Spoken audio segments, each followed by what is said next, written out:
stars, welcome back to Lineup. For today's video, here we're going to show you how to make a 3D spinning logo for a Shopify website. So if you're interested, let's start tutorial. Now, if you want to update your Shopify store's logo, as you can see, if you click on the header section here, you should have the option to update the logo for it. But how do you exactly add or change your logo? So this one is pretty easy. As you can see, you have theme settings here. You can upload a photo that you wish to use here. So what we need to do is we want to go and search for the following. So you want to go and search for 3D GIF Maker.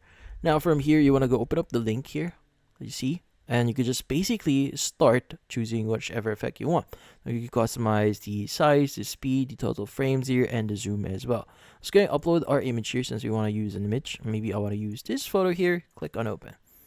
In this case, this will add that effect here. Obviously, you could add whatever effect. Like for example, if you want to have it grayscale, explosion, make the size a lot bigger. As you can out, you make the speed a lot slower or bigger. You have total frames.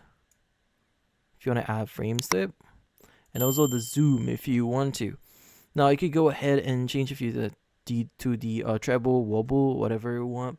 By the way, you could make a text. You could go ahead add text to it if you want as well. But let's go and click on download GIF here. And once you've downloaded that, let's go ahead and basically go back into our Shopify store. Let's go to logo, click on select. Let's go ahead and click on add image. Let's go and choose our GIF here. Click on open.